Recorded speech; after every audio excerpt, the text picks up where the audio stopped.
Alhamdulillahirabbil alamin. Kembali program Sorban Umat seputar obrolan umat yang dipancarkan langsung di Radio Jakarta Islamic Center 107.7 FM.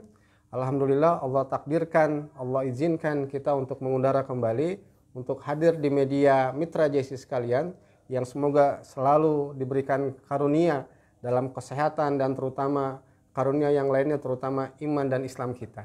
Maka mari sama-sama kita simak untuk pelaksanaan kegiatan program Sorban Umat ini. Bismillahirrahmanirrahim. Assalamualaikum warahmatullahi wabarakatuh. Waalaikumsalam warahmatullahi wabarakatuh. Alhamdulillah. Allahumma iyyaka na'budu wa iyyaka nasta'in ihdinas siratal mustaqim. Asyhadu an la ilaha illallah wahdahu la syarikalah wa asyhadu anna Muhammadan abduhu wa rasuluhu la nabiyya ba'dah. Allahumma sholli wa sallim ala sayyidina Muhammad wa ala alihi wa mawala. Amma ba'du. Mitra JC yang semoga selalu dirahmati Allah Subhanahu wa taala. Tentunya mari sama-sama kita awali segala aktivitas kita dengan memanjatkan segala puja-puji serta rasa syukur kita yang setinggi-tingginya hanyalah kepada Allah Subhanahu wa taala. Tentunya pun kita harus berselawat dan bersalam kepada junjungan alam baginda Nabi Allah Muhammad sallallahu alaihi wasallam, keluarganya, para sahabat-sahabatnya, para pengikutnya, dan mudah-mudahan selalu kepada kita dan keturunan kita, saudara-saudara kita hingga akhir kehidupan kita. Baik, Mitra JC sekalian di mana saja kita berada, di mana saja antum berada, tentunya semoga selalu dirahmati Allah Subhanahu wa taala. Mari sama-sama kita simak program Sorban Umat ini. Saat ini kita mengundang Ustadz Al-Mukarram Wahyudin SPDI. Assalamualaikum Ustadz. Waalaikumsalam warahmatullahi wabarakatuh. Nah, kalau untuk mengundang Ustadz Wahyudin, ini kita kaitan dengan urusan yang sangat esensi. Salah satunya kita bahas tentang sholat nih Ustadz. Ya. Maka tema sekarang ini bukan sholat dalam arti sebatas kaifiat, ya Ustadz ya. Tapi kita membahas tentang makna dibalik risalah sholat. Jadi sholat ini adalah risalahnya. Ya. Artinya kenapa ini menjadi risalah? Apa itu risalah? Nanti guru kita Al-Mukarram Ustadz Wahyudin akan memberikan penjelasan kepada kita. Sungguh menantang buat kita semua ini. Ya. Tentunya ini bukan hanya menjadi hasanah pemahaman kita, tapi juga harus menjadi teraplikasi dalam pelaksanaan kehidupan kita sehari-hari. Maka insya Allah nanti kita kirim di link Facebook JC. Untuk bagi Mitra JC yang ingin bisa bertanya, bisa langsung kirim pertanyaannya. Tapi kalau nanti ada yang mau kopi darat dengan Ustadz, insya Allah kita siapkan ruangannya. Ya, baik Mitra JC sekalian, semoga kita selalu dalam keadaan sehat walafiat. Dan langsung saja mari kita simak apa yang akan kita bahas pada obrolan Jumat ini tentang risalah dibalik sholat. Gitu Ustadz? Ya, tafadhal kepada Al-Mukarram guru kita, Ustadz Wahyudin SPDI. Bismillahirrahmanirrahim. Assalamualaikum warahmatullahi wabarakatuh. Waalaikumsalam warahmatullahi wabarakatuh. Alhamdulillahilladzi anzala sakinata fi qulubil mu'minin liyazdadu imanan ma'a imanihim. Asyhadu an la ilaha illallah wahdahu la syarikalah wa asyhadu anna Muhammadan abduhu wa rasuluhu alladzi la nabiyya ba'dah. Allahumma shalli wa sallim ala sayyidina Muhammadin wa ala alihi wa sahbihi ajmain, amma ba'du. Pemirsa JC yang dirahmati Allah Subhanahu wa taala, pertama-tama marilah kita sama-sama panjatkan puji dan syukur kehadirat Allah Subhanahu wa taala. Alhamdulillah pada pagi hari ini kita semua berkat kudrat dan iradahnya Allah Subhanahu wa taala kita dipertemukan kembali dalam kajian Sorban Umat ya, yang insya Allah pada pagi hari ini temanya adalah makna dibalik risalah salat. Yang tentunya kita semua sudah paham dan sudah mafhum ya tentang kewajiban sholat bagi kita sebagai seorang mukmin dan juga sebagai seorang muslim. Gitu.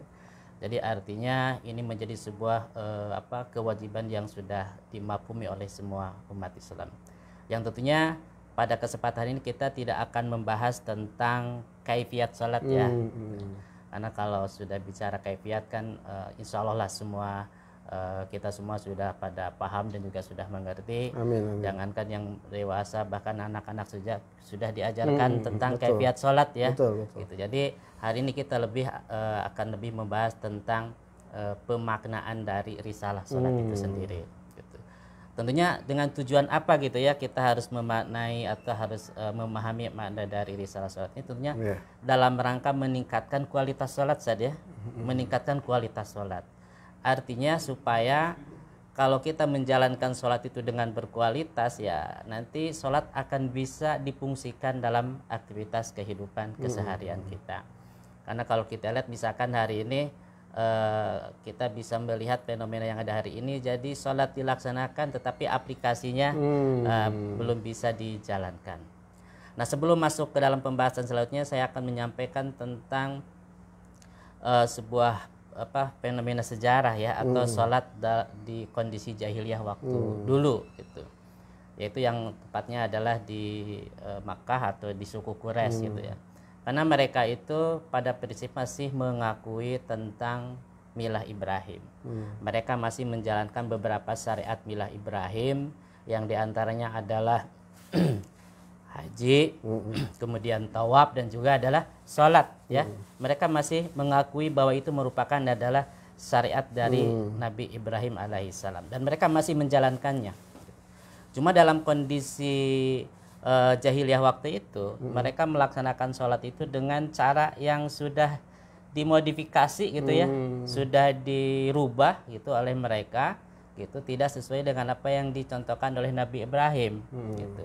Yang di situ Allah sebutkan dalam Al-Qur'an itu wa makana sholatuhum indal baiti ila mukaan wa tasdian. Jadi sholat mereka itu seperti atau hanya sekedar tepuk tangan dan siulan gitu ya. Jadi artinya hiburan gitu ya sholat itu. Jadi mereka menjalankan sholat itu di situ ada unsur-unsur hiburan yang mereka masukkan dalam aktivitas ibadah sholat. Walaupun pada prinsip mereka masih mengakui ya bahwa itu adalah syariat yang diwariskan oleh Nabi Ibrahim alaihissalam. Termasuk juga tawaf misalkan. Mereka juga melaksanakan tawaf.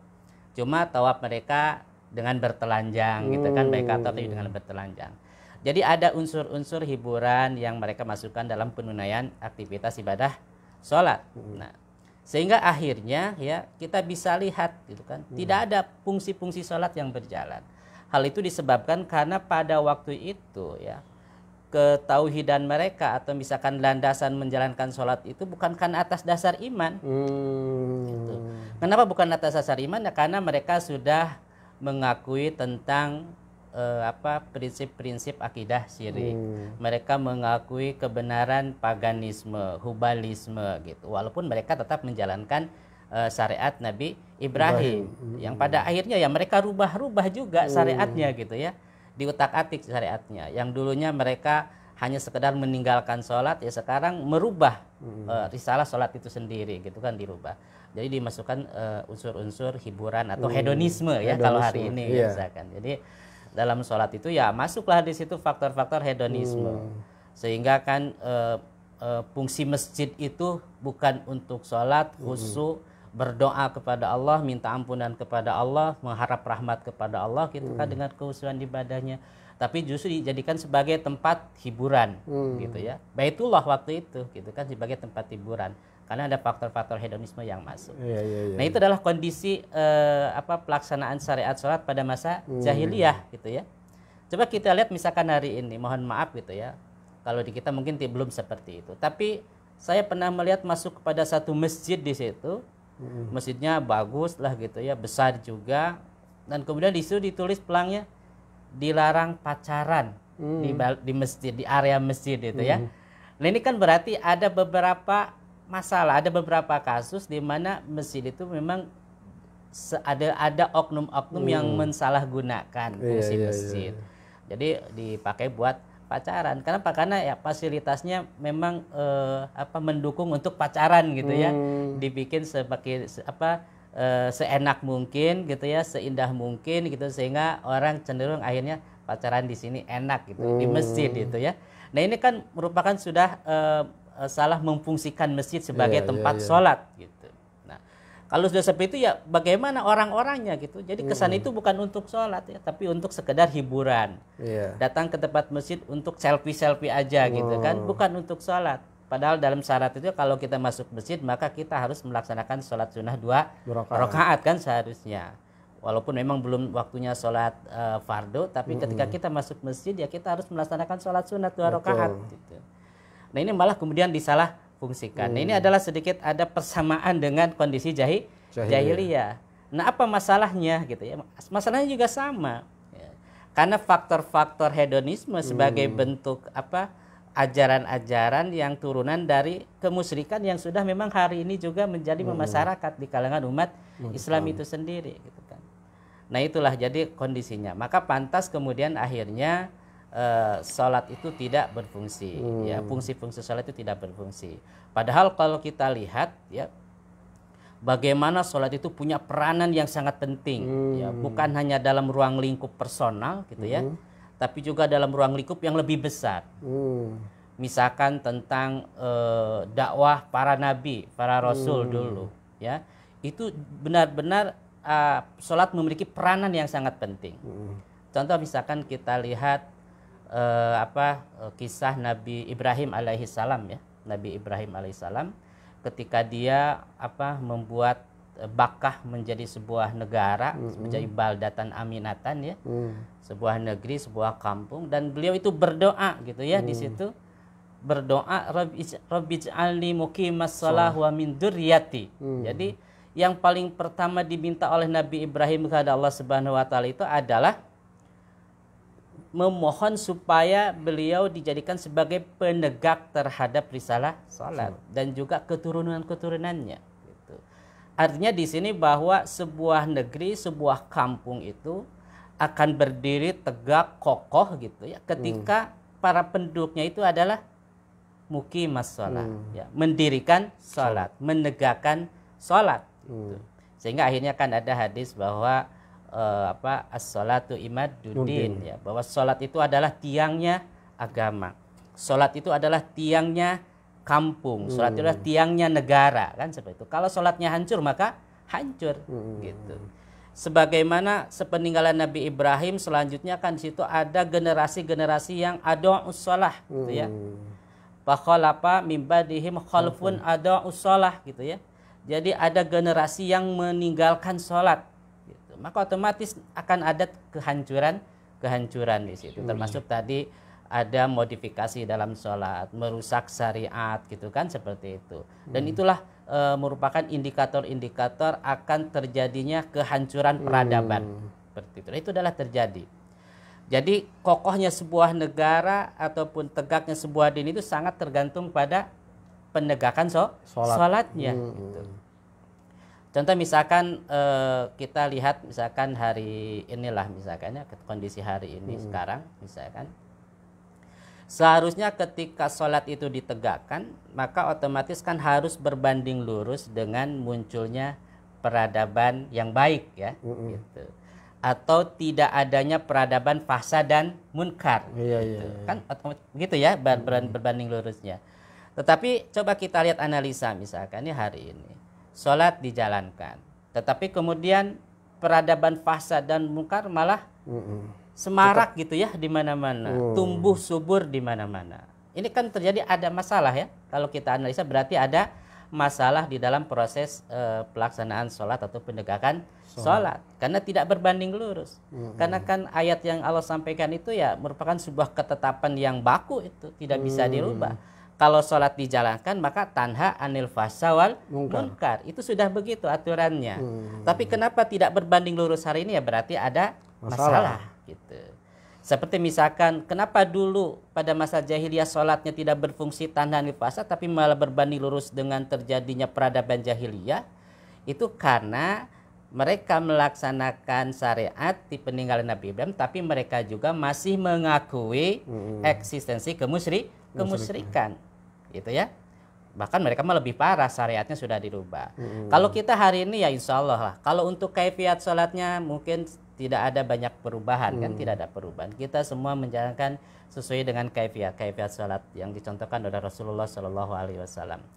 Tetapi bisa jadi mungkin ada orang-orang yang menjalankan sholat, masih menjalankan sholat, tetapi masih mengakui eksistensi kemusyrikan.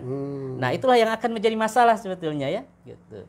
Jadi sehebat apapun semaraknya sholat, tapi ketika dia masih mengakui eksistensi kemusyrikan, maka sholat tidak akan berfungsi dalam aplikasi kehidupannya, akan tidak bisa diwujudkan gitu ya, tidak akan bisa diwujudkan dalam aplikasi.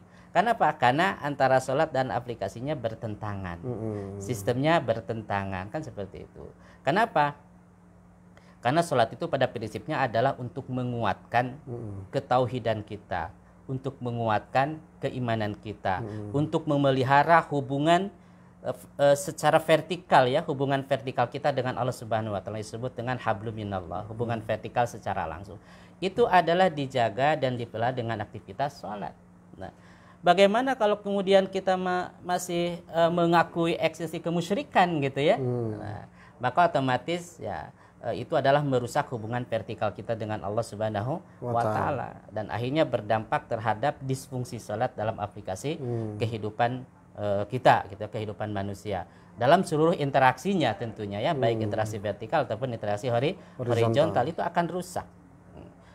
Contoh, jangan kita berpikir kalau kita misalkan mau mengevaluasi gitu ya, apakah sholat kita itu berfungsi atau tidak, ya kita tinggal lihat dari skup yang terkecil gitu ya, skup pribadi misalkan.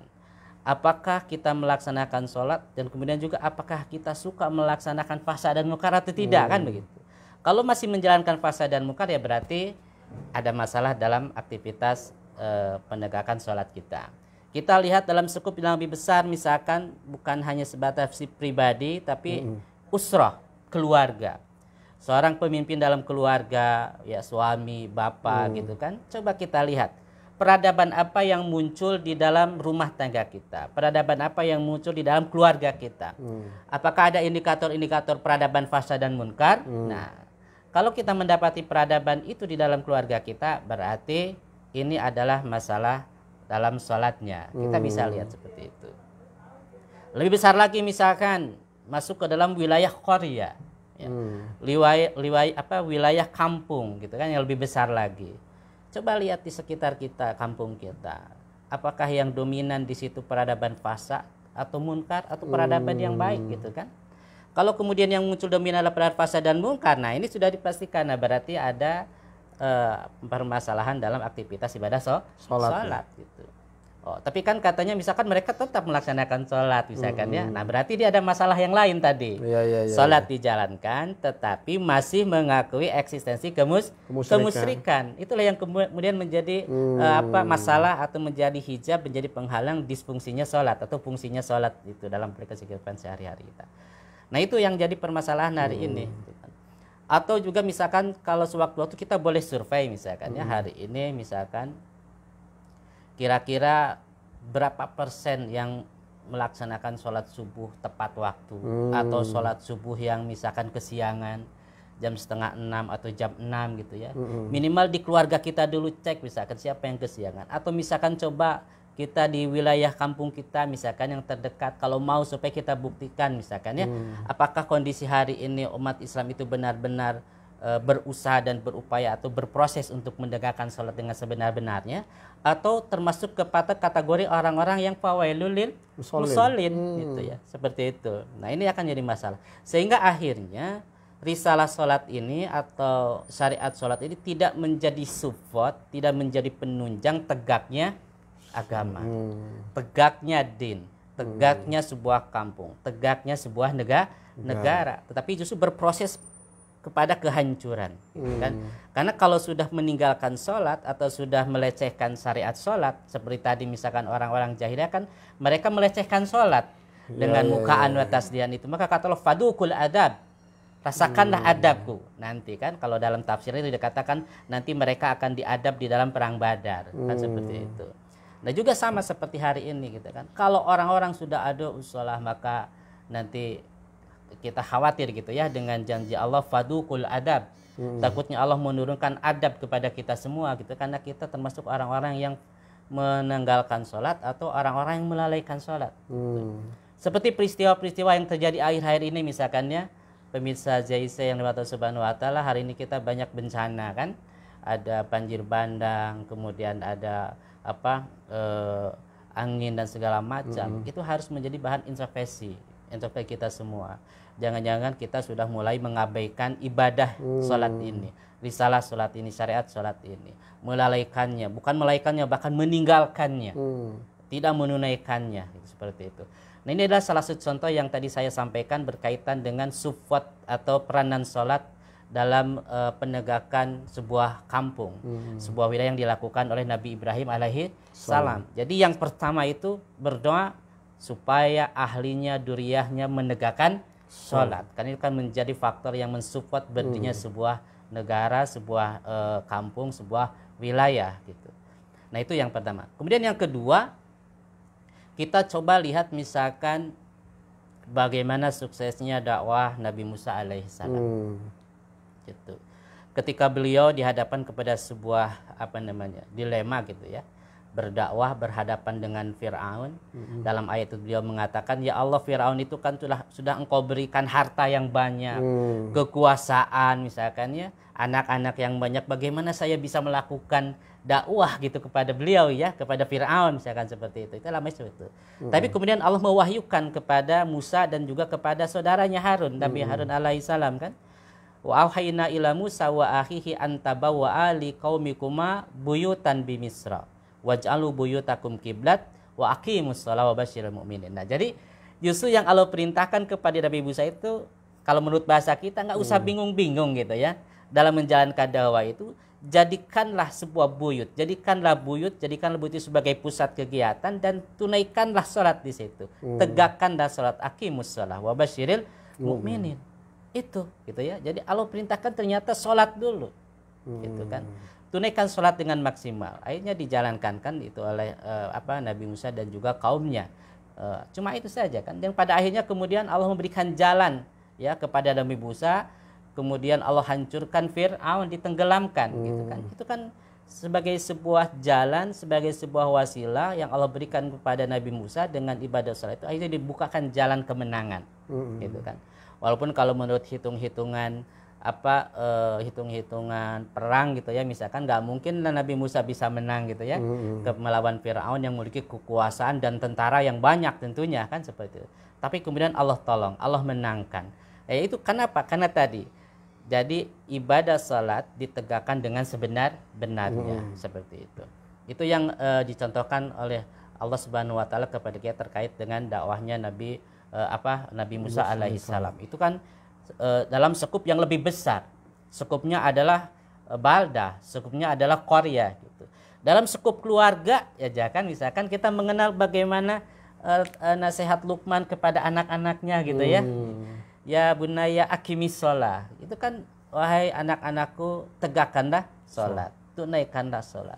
Dalam skup keluarga itu. Berarti itu harus benar-benar ditegakkan. Jangan sampai dalam sebuah keluarga itu mereka, sebagian daripada mereka adong sholat, meninggalkan sholat atau melalaikan sholat. Karena hancurnya keluarga juga akan menjadi bagian hancurnya sebuah kampung. Kalau keluarga-keluarga hancur ya maka kampung itu juga akan hancur. Maka sholat menjadi sebuah ibadah yang punya peranan penting dalam hal ini untuk menguatkan sebuah keluarga. Sehingga Luqman pun menasihati anaknya dengan untuk menunaikan sholat, untuk menegakkan sholat. Nah, kemudian selanjutnya kita lihat bagaimana peranan sholat dalam dakwah Nabi Muhammad SAW. Gitu ya. Dan kita sudah mafhum ya, sudah sering dengar juga bahwa sholat disyariatkan itu pada peristiwa Isra Mi'raj ya. Dan juga sebelumnya itu kan kita kenal dengan istilah maksudnya kondisi Nabi Muhammad itu pada kondisi Amul Huzni ya, disebut terkenal tahunnya adalah tahun kesedihan. Berarti secara analisis psikologis ya kondisi Nabi Muhammad sedang kondisi sedih gitu. Kenapa? Karena ditinggal oleh Abu Thalib pamannya, juga ditinggal oleh istrinya Khadijah gitu ya. Ditinggal. Kenapa? Karena kedua orang ini merupakan orang-orang yang memberikan support, dukungan terhadap dakwah Nabi. Misalkan Abu Thalib kan dia sebagai pelindung dari gangguan orang-orang Quraisy. Kemudian Khadijah juga sebagai pendukung, pensupport dalam sisi material gitu. Dalam tahun itu ditinggalkan. Coba kita analisis psikologis Nabi Muhammad seperti apa. Sehingga para sejarawan mengatakan itu adalah Amul Huzni. Artinya kondisi Nabi Muhammad benar-benar sedih dan juga bisa dikatakan bingung bagaimana ke depannya gitu ya untuk melanjutkan dakwah. sementara deckingnya, pendukungnya sudah meninggal. Nah, itu kan kondisi seperti itu. Maka dalam kondisi seperti itu kemudian Allah Subhanahu wa taala mengisrakan dan memi'rajkan Nabi Muhammad sallallahu alaihi wasallam gitu kan. Kemudian dalam peristiwa Isra Mi'raj itu Allah Subhanahu wa taala mensyariatkan salat 5 waktu kepada Nabi Muhammad sallallahu alaihi wasallam. Nah, peristiwa Isra Mi'raj ini adalah sebuah peristiwa yang luar biasa. Karena intinya kan sebenarnya mensyariatkan salat intinya. Iya. Nah, syariat sholat ini berbeda dengan syariat ibadah yang lain. Ya, kalau ibadah yang lain kan diperintahkan atau disyariatkan melalui malaikat Jibril. Nah, kalau ibadah sholat itu ternyata proses mensyariatkan itu Nabi Muhammad dipanggil, diangkat, dipanggil langsung menghadap Allah Subhanahu wa taala di Sidratul Muntaha. Jadi ada pertemuan yang langsung tanpa wasilah yang lain. Nah, ini kan syariat yang luar biasa dalam aktivitas ibadah sholat ini atau syariat sholat ini.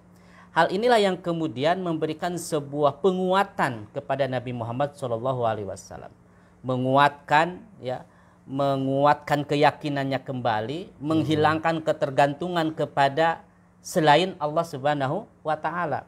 Sehingga selesai Isra Mi'raj itu Nabi Muhammad punya semangat yang luar biasa. Semangat yang tinggi, luar biasa, kemudian juga tidak lagi tergantung, tidak lagi bersedih hati dengan meninggalnya Abu Thalib dan Khadijah gitu ya. Jadi sudah punya semangat karena sekarang semata-mata tergantung kepada Allah Subhanahu wa taala gitu. Dan kita lihat bagaimana gitu kan selanjutnya atau bagaimana buktinya atau bagaimana hasilnya setelah peristiwa Isra Mi'raj itu, setelah peristiwa disyariatkannya salat itu. Baru pada tahun ke-11 kan datang 6 orang dari Yathrib kan. Itu para pemuda. Tahun selanjutnya datang 12 orang dari Yathrib. Terjadilah Aqobah yang pertama. Itu kan pembuka jalan ke Madinah kan? Pembuka jalan. Yang kalau kita lihat kondisi waktu itu memang kan kondisi ketika orang-orang Quraisy sudah meningkatkan sudah mulai meningkatkan represifnya, tekanan-tekanannya kepada Nabi Muhammad gitu kan. Dalam kondisi itu dengan apa kita mau melawan kan seperti itu. Tapi Allah kemudian Allah berikan jalan. Allah berikan jalan dengan datangnya 12 orang ya, Aqobah pertama. Kemudian juga datang selanjutnya adalah 75 orang Aqobah kedua. Dan kemudian terbukalah pintu hijrah ke Madinah. Itu setelah peristiwa Isra Mi'raj gitu kan. Nah, artinya di sini bahwa disyariatkannya sholat itu seharusnya memberikan sebuah support, memberikan sebuah casan gitu ya kepada kita sehingga kita bisa lebih maksimal, keimanan kita bisa lebih kuat, ketauhidan kita bisa lebih mantap seharusnya kan, yang muncul seperti itu ya. Sehingga tidak ada lagi ketergantungan kita kepada yang lain, tidak ada lagi kekhawatiran kita, tidak ada lagi kebingungan gitu ya. Seharusnya kalau kita sudah melaksanakan sholat gitu. Jangan seperti begini, kita lagi bingung sholat, udah sholat masih bingung kan begitu ya gitu. Sholat sebelum sholat bingung, udah sholat bingung. Nah, ini kan ada masalah tuh, kan lebih bingung juga kan begitu. Nah, maka seharusnya nggak boleh seperti itu. Jadi sholat itu sebenarnya bisa menjadi sebuah jalan solusi, ya, baik dalam skup yang kecil, mikro, ataupun dalam skup yang makro. Maka kita hari ini harus mulai memaksimalkan ya program sholat ini gitu ya, supaya lebih maksimal, supaya lebih baik lagi. Bukan karena faktor-faktor paksaan atau apa, tapi akhir dari sebuah kesadaran. Untuk apa? Untuk meningkatkan kualitas kita, kualitas diri kita, kapasitas keimanan kita, untuk menguatkan keyakinan kita. Kenapa? Karena ini adalah karena sholat merupakan sebuah pertemuan langsung antara seorang hamba dengan Allah Subhanahu wa taala, gitu kan? Ya.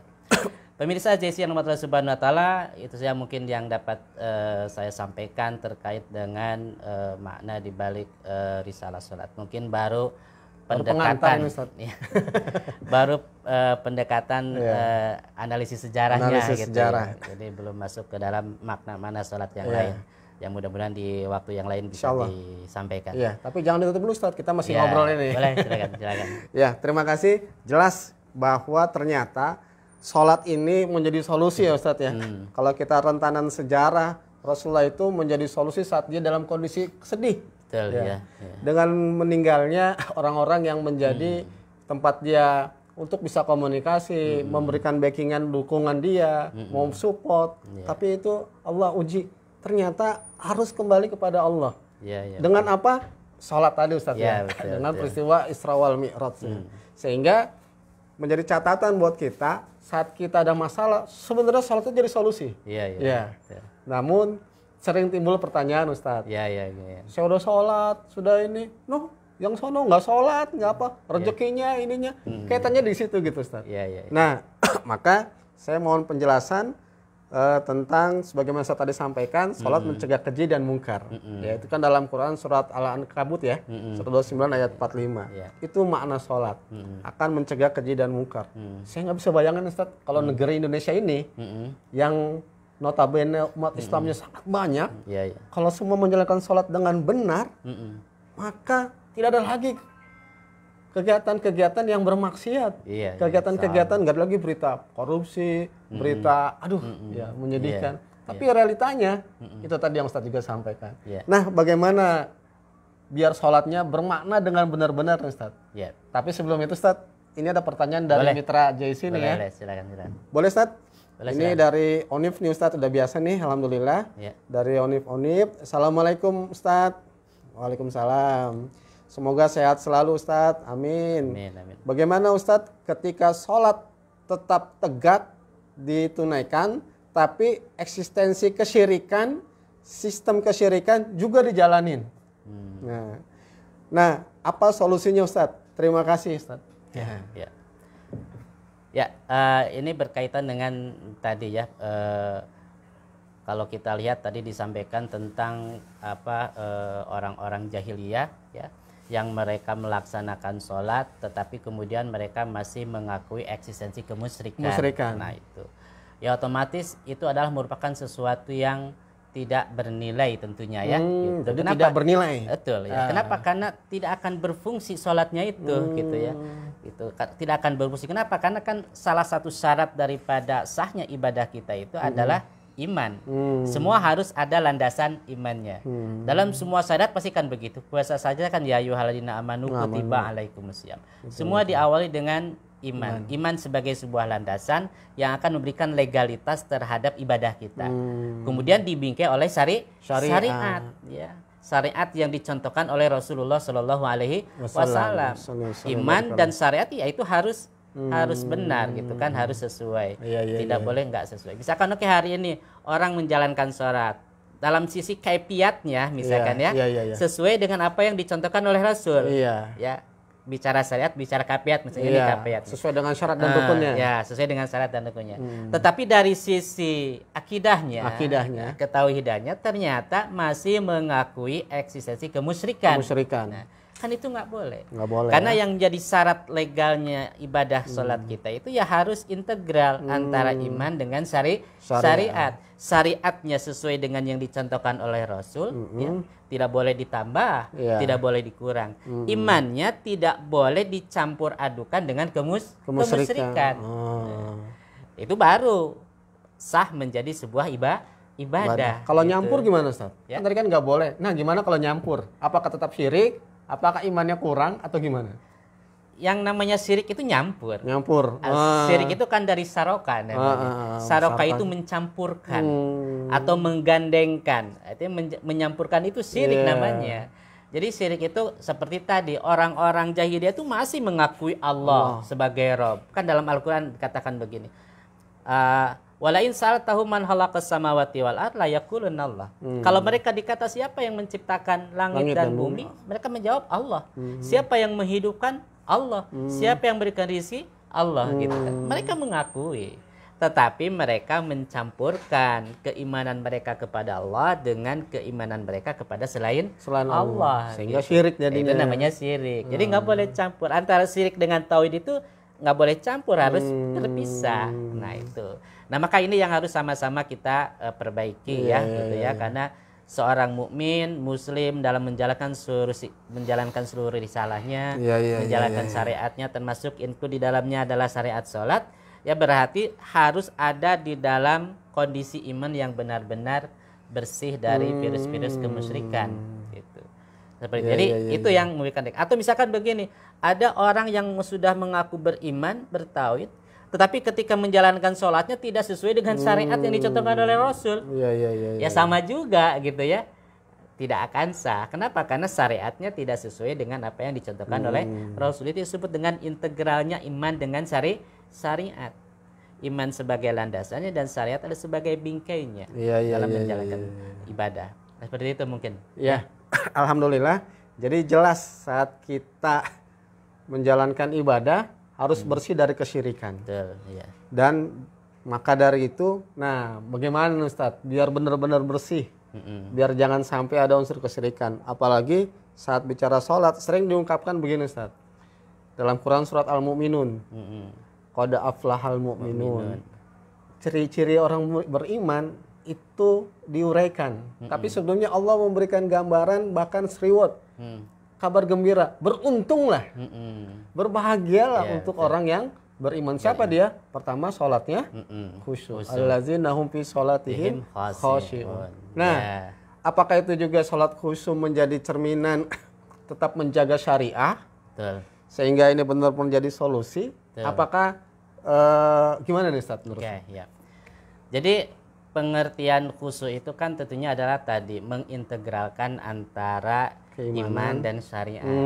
Kita misalkan nih, apakah kita dikatakan sholat sudah khusyuk ketika rukun dan syarat rukunnya sudah tertunaikan misalkan, tetapi iman kita campur dengan syirik, itu nggak khusyuk juga misalkan. Atau misalkan kita sudah mengaku bertauhid kepada Allah, tapi dalam sholatnya tidak sesuai dengan syariat gitu ya, sholat subuh jam 6 gitu ya, kan nggak ada iya, kan sudah waktu duha itu sudah masuk, sudah ada matahari gitu. Tapi ketiduran gitu ya. Kalau disengaja, kalau ketiduran nggak apa-apa kan begitu. Tapi atau jadi alasan, sengaja tidur ya kan, nah itu kalau sengaja tidur kan udah bangun sebetulnya jam 5 tidur lagi, jam 5 tidur lagi. Itu kan nggak sesuai dengan syariat kan ya. Apalagi sekarang subuh jam 4 Ustaz. Iya. Itu. Atau ya itu, jadi artinya berarti itu dikategorikan gak khusyuk kan. Nah, sebetulnya kan definisi khusyuk itu kan dalam Al-Quran itu ada dua sebetulnya. Pertama kan alladzina yadunnuna annahum mulaqu rabbihim wa annahum ilaihi rajiun. Atau dalam ayat lain juga adalah antahsya'a qulubuhum li zikrillah kan itu. Antahsya'a itu. Antahsya'a itu kan dari khusyuk. Artinya orang-orang yang khusyuk itu adalah orang-orang yang membuka lebar-lebar hatinya li zikrillah. Untuk berzikir kepada Allah Subhanahu wa taala.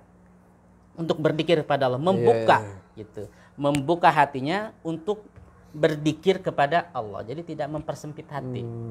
Maka kita lihat nih, hari ini kan hari Jumat ya. Hari Jumat dalam surat Jumat kan dikatakan begini. Idza nudiya lis salat min yaumil jum'ah fas'au ila zikri. Pas'au ila zikrillah. Bukan pas'au ila salat ya. Gitu. Tapi yang disebutnya adalah nilai substansi dari salatnya. Pas'au ila zikrillah. Kalau kita mau sholat Jumat itu ya harus benar dalam rangka zikir kepada Allah. Jangan sholat Jumat tapi substansi zikirnya nggak ada. Cuma sekedar kaifiatnya saja yang dijalankan gitu. Mau sholat berzikir atau setelah sholat juga dalam ayat selanjutnya itu kan ketika sudah menunaikan sholat itu fantasiru fil ardi wabtagunan min fadlillah wadakarallaha kasiro. Dan selanjutnya diperintahkan juga untuk berzikir. Setelah mau sholat berzikir, niatnya gitu kan ada nilai substansi zikir. Setelah sholat juga tidak boleh lepas dari zikir. Itulah yang disebut dengan as-salatu li zikri. Sholat itu sebagai zikir. Itu nilai substansinya. Itu yang disebut dengan khusyuk itu bukan begitu ya.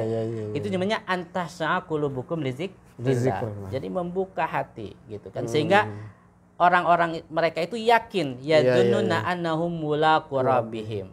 Jadi yakin terhadap janji-janji Allah Subhanahu wa taala, yakin terhadap pertemuan Allah Subhanahu wa taala, yakin terhadap solusi yang akan Allah berikan kepadanya kan begitu. Jadi itu yang dimaksud dengan khusyuk dalam pengertian salat. Jadi bukan khusyuk misalkan sholat tidak mendengar apa-apa, Jadi atau diem gitu, sholat Ustaz, ya. mencari tempat yang sunyi gitu ya.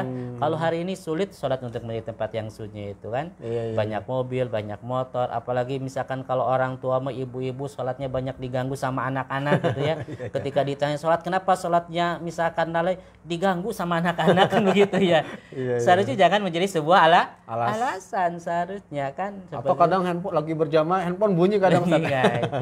Jadi sebenarnya itu tidak boleh mengganggu kekhusyuan, karena pengertian khusyuk itu tadi ya, bukan hal-hal yang seperti, tapi bagaimana kita mampu membuka lebar-lebar hati kita untuk lizikrillah, berzikir kepada Allah Subhanahu wa taala. Ya. Nah, ini kembali kepada risalahnya nih, Ustaz. Oke, ya, silakan. Ya. Saat bicara sholat, itu kan tadi kata Ustadz, jelas Islam Rasulullah pun sampaikan ala imanuddin. Ya. Sholat itu tiang, nah berarti agama. sholat ini kan menjadi sesuatu yang sangat utama gitu. Betul, ya. Apalagi kita sering dengar ustadz-ustadz nyampein, amalan yang pertama dihisab di yaumil akhir nanti sholatnya. Iya, betul. Berarti kan sholat harus benar-benar. Nah, Ya. bagaimana biar kita ini selalu diingatkan untuk selalu menjaga sholat dengan baik gitu, Ustaz. Ya. Soalnya dalam kehidupan ini kan kita selalu sibuk nih, Ustaz. Kadang orang sholat duhur. Kenapa sholat duhur? Karena udah mau asar, Ustaz. Ya, Oh, ya. belum sholat duhur. Iya. Kenapa? Udah mau azan asar. Sholat. Ya. Nah, bagaimana untuk biar kita sholat awal waktu, biar sholat menjadi utama, biar sholat itu menjadi ternyata inilah risalah. Ini tiangnya agama loh. Gitu. Gimana tuh? Ya. Jadi kan begini, sebetulnya kan kalau kita lihat dari syariat sholat itu sebetulnya ya, pertama kali disyariatkan sholat itu sebenarnya sholat itu bukan 5 ya, Iya. tapi 50 kan. Betul. 50 dan kemudian dari 50 menjadi 5. Tapi kalau kita lihat bahasa dalam hadisnya itu, jadi dalam bahasa itu adalah hiya khamsun wa hiya khamsunna, hadis Bukhari itu ya. Iya. Hiya khamsun wa hiya khamsunna. Jadi sholat itu adalah 5 wa hiya khamsunna, dan yang 5 itu adalah harus sesuai dengan standar kualitas 50 tentunya.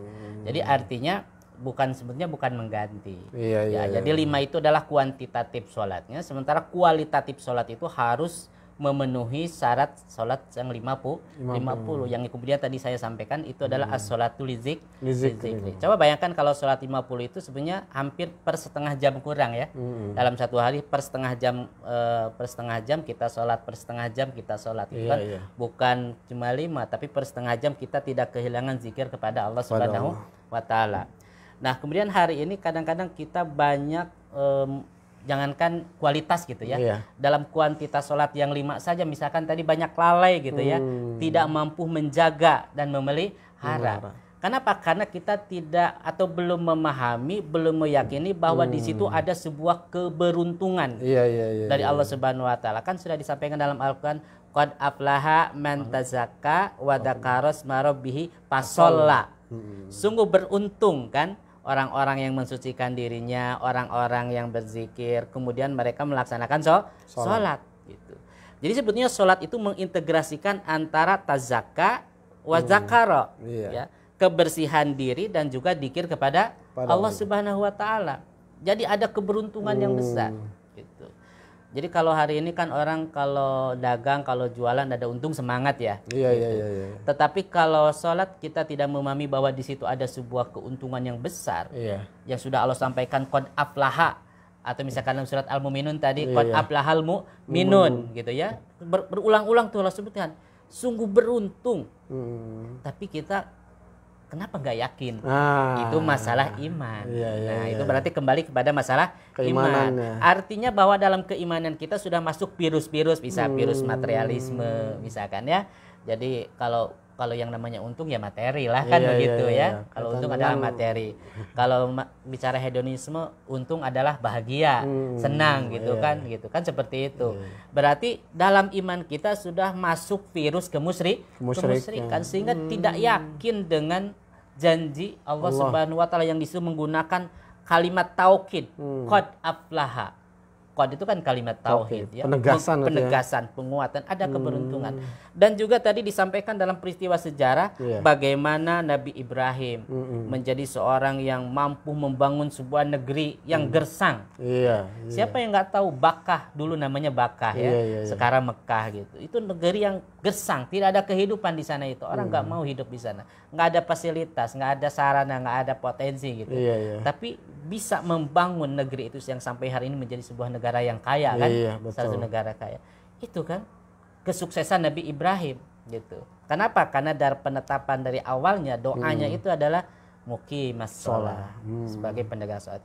Kemudian Nabi Musa juga sama kan, dari suksesnya Nabi Musa bisa mengalahkan Firaun misalkan ya, dihancurkannya Fir'aun Allah Subhanahu wa taala karena proses yang dilakukannya itu adalah membuat sebuah buyut ya, membuat sebuah tempat gitu kan, tempat aktivitas ibadah, dan di situ adalah ditegakkan salat. Bagaimana Nabi Muhammad berhasil ya berdakwah, bisa menguasai, bisa merubah peradaban jahiliyah menjadi peradaban Islam gitu ya. Dibukakan jalan oleh Allah ya, gitu kan, dari kesulitan amul huzni, dari kesusahan represif orang-orang Quraisy gitu kan, tekanan-tekanan orang Quraisy kan bingung mau kemana dan bagaimana gitu. Kalau bukakan pintu dengan Aqabah 1, Aqabah 2 hijrah kan seperti itu. Akhirnya ini sebuah keberuntungan yang benar-benar nyata gitu kan. Nah, itu sekup yang lebih besar. Menjadi contoh oleh Allah kan, kalau ngasih contoh harus yang besar dulu, jangan yang kecil. Kalau ngasih contoh yang kecil mah orang kan nggak tertarik ya. Makanya diberikan contohnya yang besar gitu kan, supaya orang itu tertarik gitu. Nah, itu dijanjikan oleh Subhanahu wa taala dan kita harus bisa memaksimalkan. Wah, itu luar biasa Ustaz. Ya, bagi negeri kita ini Ustaz, Indonesia, harusnya sholat ini jadi solusi yang harus dijaga.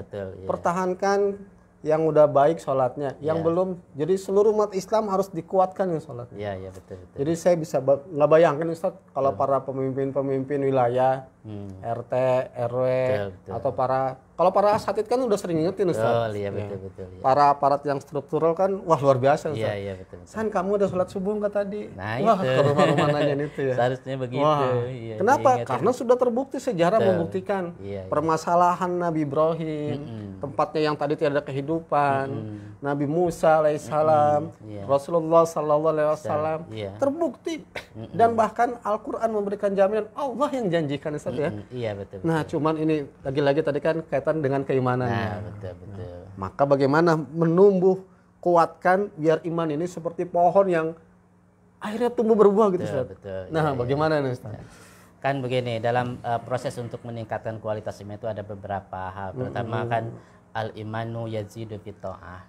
Pertama harus kita tingkatkan kualitas ketaatan kita kepada Allah dan kepada Rasulullah sallallahu alaihi wasallam. Kita tingkatkan kualitas ketaatan itu, maka insya Allah akan menambah keimanan kita.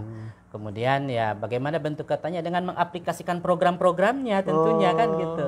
Program Allah dan program Rasulnya gitu kan. Kita jalankan seluruh program sebagai wujud ketaatan kita kepada Allah dan Rasul. Sholatnya pertama termasuk di dalamnya adalah sholat gitu ya. Maksimalkan sholatnya, jangan termasuk orang-orang yang sholat lalai. Kemudian juga al-imanu yazidu bitilawah ya. Iman bertambah dengan proses tilawah kan gitu. Tilawatul Quran. Idza tuliyat alaihim zadathum imanan.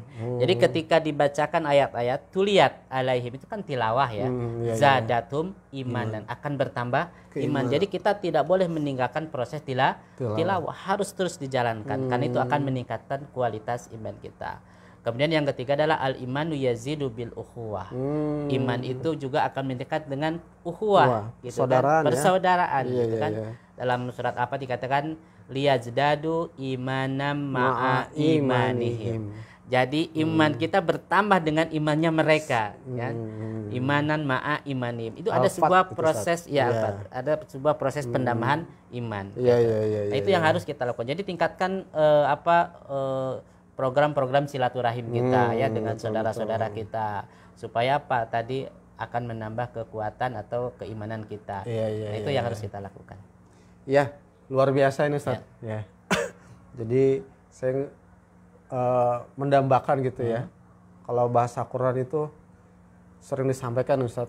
Walau anna ahlal qura amanu wattaqau lapatahna alaihim barakatim minas samai. Sampai situ dulu Ustaz. Soalnya selanjutnya azab ya. Jadi negeri itu bisa berkah gitu. Yang datang dari langit maupun dari bumi itu dari Allah semuanya. Negeri itu akan, terutama Jakarta dan wilayah-wilayah lainnya, terutama negeri Indonesia dulu lah. Maka salah satunya tadi solusinya adalah tunaikan sholat dengan baik. Betul. Nah, kadang ada yang menjelaskan gini, Ustaz. Ya.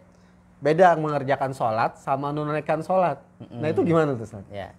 Karena kan tadi bahwa melaksanakan sholat itu ya hanya sebatas tadi kaifiat ya, Kaifiatnya proses aja ya. pelaksanaan. Tapi kalau berbicara penegakan sholat itu berbeda, Oh. karena banyak faktor-faktor yang berkaitan dengan proses penegakan, gitu ya. Proses penegakan itu banyak faktornya. Iya, iya, iya. Seperti tadi misalkan landasan iman, kemudian juga syariat, gitu kan. Kemudian juga misalkan bagaimana supaya sholat ini bisa tetap terjaga dan terpelihara. Itu pasti akan melibatkan berbagai banyak faktor lah misalkan. Seperti misalkan bagaimana kita ingin membangun tegaknya sholat dalam keluarga kita. Nah, itu kan gak cukup menjalankan, tapi yang bertanggung jawab dalam keluarga itu harus mengevaluasi, Betul. harus mengontrol, harus mengarahkan generasi-generasinya. Seperti yang dilakukan tadi Luqman misalkan ya, Iya, kepada iya, Luqmanul anaknya, ya Hakim. bunaya Iya, iya, aqimis shalah gitu kan. Iya, iya, iya, Itu kan terus disampaikan kepada Luqman kepada anaknya kan. Iya, iya, iya. Itu namanya proses penegakan. Penegakan. Ketika tidak menunaikan diingatkan, Betul, ketika lalai betul. diingatkan. Betul. Itu bagian daripada penegakan sholat. Sholat. Kalau bisa ini ya silakan sholat semua. Setelah itu loss misalkan ya, tidak pernah dikontrol, tidak dievaluasi, misalkan kan tidak dijaga, itu namanya sebatas melaksanakan sholat. Kalau penegakan mah ya harus, kalau misalkan miring dikit harus ditegakkan kan. Mana nih kenapa kok bisa miring gitu ya? Maka harus disupport sebelah mana. Kalau miringnya ke kiri ya berarti disupportnya sebelah kanan supaya bisa tegak kembali. Karena begitu namanya penegakan itu. Maka bahasanya menggunakan adalah iqomah ya. Iqomatus sholat. Jadi menegakkan sholat pasti melibatkan banyak unsur. Kalau tadi misalkan kata Pak Ustadz misalkan bahkan sampai petugas struktural saja misalkan RT RW seharusnya terlibat dalam proses penegakan sholat seharusnya kan begitu. Warganya udah pada sholatnya itu kan berarti di wilayah yang lebih luas misalkan skup RT. Kalau skup keluarga tadi misalkan ya Luqman RT. Skup yang lebih besar misalkan ya otomatis di sini ya negara juga harus berperan dalam proses penegakan sholat. Ada dibuat undang-undangnya. Kalau melaksanakan sholat lebih cenderung hanya sebatas rutinitas individual saja gitu kan, rutinitas individual A B C melaksanakan sholat. Kalau penegakan ya bicara tentang seluruh faktor ataupun sektor-sektor yang berkaitan dengan sholat banyak kan, sampai kepada hal yang pemerintahan saja kan terlibat kan begitu. Itu maksudnya saya. Iya. Tadi Ustadz, saya tadi sebelum kemari sempat di tempat kawan saya ada kitab Ustadz, Riyadhus Shalihin. Sering sih ya Ustadz ya kita baca itu salah satu buku induk. Itu saya iseng-iseng, bukan iseng sih, sambil menunggu yang lain lagi ada pembahasan, saya buka. Ternyata di situ ada fadilah gitu, keutamaan sholat. Dalam hadis Nabi disampaikan bahwa orang yang sholat 5 waktu itu laksana seperti orang keluar rumah. Di situ ada sungai, dia mandi bersih gitu. Dan itu 5 kali. Berarti sholat itu akan membersihkan. Nah, yang dibersihkan apanya ini Ustaz? Nah kan sholat itu sebenarnya luar biasa saja. Kalau saya bilang bahwa sholat itu sebetulnya ibadah yang mengintegrasikan kebersihan fisik dan juga kebersihan jiwa. Gitu. Kebersihan fisik misalkan kan dalam protokol dalam protokol sholat. Oh iya. Kan ada harus wudu dulu, harus bersih dari najis, bersih dari hadas, kan protokolnya ada harus berwudu. Betul. Ya dari hadas kecil. Kalau yang dari hadas besar harus mandi dulu kan. Itu kan kebersihan diri kan begitu. Jadi sebelum sholat aja udah harus dibersihkan dulu. Gitu kan. Fisiknya harus bersih gitu. Jadi otomatis kalau orang yang rajin sholat itu sebetulnya mencuci tangan itu bisa lebih dari 5 kali minimal kan. Kalau tambah sholat sunat tahu itu kan lebih banyak kan. Jadi sebenarnya budaya mencuci tangan itu sebetulnya lebih Islam awal. Islam itu minimal orang itu 5 kali cuci tangan pakai keran yang keluar yang turun airnya kan begitu. Kemudian mengintegrasikan kebersihan jiwa juga saat sholat itu. Karena tadi katakan qad aflaha man tazakka gitu ya. Kebersihan jiwa. Karena dalam ayat lain Allah mengatakan kan begini, la taqrabus sholata wa antum sukara. Jangan kamu mendekati sholat kalau kamu dalam keadaan mabuk. Mabuk itu nggak sadar, nggak sadar apa yang diucapkan gitu kan. Berarti otomatis kan terganggu jiwanya, terganggu akalnya, tidak berfungsi akalnya, tidak paham, tidak mengerti apa yang diucapkan. Nggak boleh mendekati sholat ya. gitu. Iya, La taqrabu sholata wa antum sukara. Walaupun ayat itu dulu memang kan peristiwanya terkait dengan orang-orang yang minum khamar, suka mabuk ya. kemudian mereka sholat. Mereka membaca surat Al-Kafirun berulang nggak selesai kan begitu kan. Itu bisa asbab nuzulnya ya. Tapi kan hari ini yang harus dilihat di situ kan, di situ sukaronya, bukan khamarnya. Betul. Jadi banyak faktor hari ini yang membuat orang itu nggak sadar. Iya. Yang nggak sadar, nggak mengerti apa yang dia ucapkan, lupa diri, bingung, itu indikator orang-orang yang terganggu jiwa. Dan itu harus dibersihkan. Nah, berarti kan proses ibadah sholat 5 waktu juga di samping membersihkan fisik juga adalah membersihkan jiwa. Gitu. Bagaimana dalam peristiwa Isra Mi'raj misalkan kan, ketika akan Nabi Umar diangkat kan, dalam sejarah itu Jibril itu membelah dadanya kan, dibersihkan kotoran. Membelah dada kan sebenarnya membersihkan jiwa maksudnya kan ya, karena yang ada di dalam dada itu kolbun. Kolbun itulah unsur jiwa, dibersihkan karena dia akan menghadap Allah Subhanahu wa taala ke Sidratul Muntaha. Tidak boleh Tidak boleh membawa kotoran sedikit pun, gitu ya. Baik itu kotoran fisik ataupun kotoran batin. Jiwa. Bahkan ketika sampai di sana kan dalam hadis dikatakan lepaskan alas kakimu kan begitu. Jadi tidak boleh membawa alas kaki ketika ini. Artinya bahwa ini adalah merupakan ibadah, sholat itu merupakan ibadah yang mengintegrasikan kebersihan jiwa dan kebersihan lahiriah. Coba bayangkan 5 kali dalam satu hari. Betul. Itu minimal. Berarti kenapa kita tidak menjadi orang-orang yang bersih gitu ya? Aneh gitu. Padahal kita sholat 5 kali dalam satu hari. Kenapa masih ada kotoran? Kenapa masih ada kotoran dalam jiwa kita? Padahal kita sholat 5 kali dalam satu hari. Gitu kan. Itu udah proses. Yang sholat aja masih begitu. Apalagi kalau yang tidak sholat. Dapat dibayangkan kotorannya seperti apa gitu ya. Kalau yang nggak sholat, dapat dibayangkan kotorannya seperti apa. Yang sholat saja kadang-kadang masih ada aja kotorannya, karena kita manusia ya, bukan malah ikat kotoran akan terus ada. Cuma kalau kotor bersihkan itu aja sih kita makan. Fihi rijalun yuhibuna ayatato haru ya.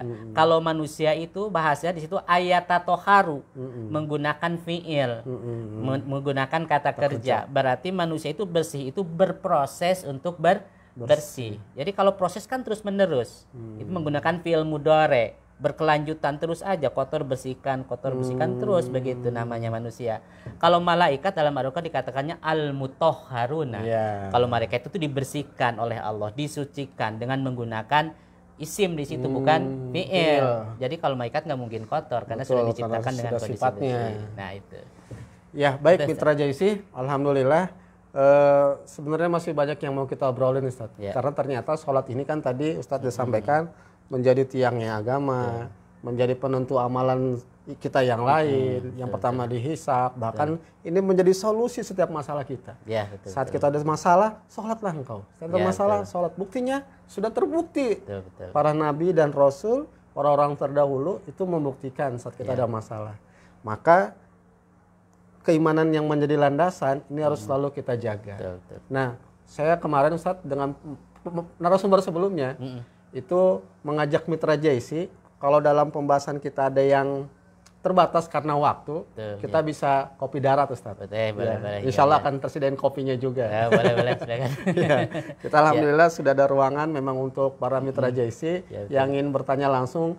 Karena kita terbatas dengan media, dengan waktu, maka insya Allah kita bisa agendakan. Kalau Ustaz nanti bersedia, nanti kaitan ada pertanyaan-pertanyaan, kita bisa kopi darat Ustaz. Boleh, silakan. Ngaji lah Ustaz, bagaimana biar keimanan kita. Apalagi ketemu Ustaz langsung kan, dengan kesibukannya bisa ya Ustaz ya? Insya Allah. Baik Mitra Jaisi, di mana saja antum berada, insya Allah program Sorban Umat akan kita tindak lanjuti dengan adanya program kopi darat sesuai dengan pertanyaan atau permintaan atau keinginan para mitra sekalian. Insya Allah kita akan memberikan wadah untuk itu. Dan insya Allah Ustaz-Ustaz kita akan menyiapkan waktunya yang tidak lain semata-mata biar kita semua akan dikaruniai rahmat dan kasih sayang Allah Subhanahu wa taala. Karena kita semua ingin mendapatkan itu semua, bukan cuma di dunia tapi lebih-lebih nanti di akhirat.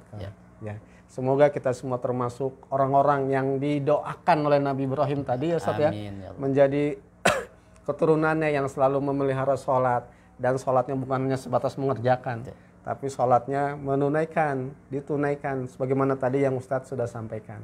Sebelum saya akhiri, mungkin Ustadz ada yang mau disampaikan? Cukup, Ustaz. Cukup? Ya. Alhamdulillah.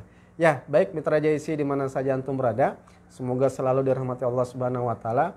Cukup sampai sini pembahasan kita untuk sorban umat.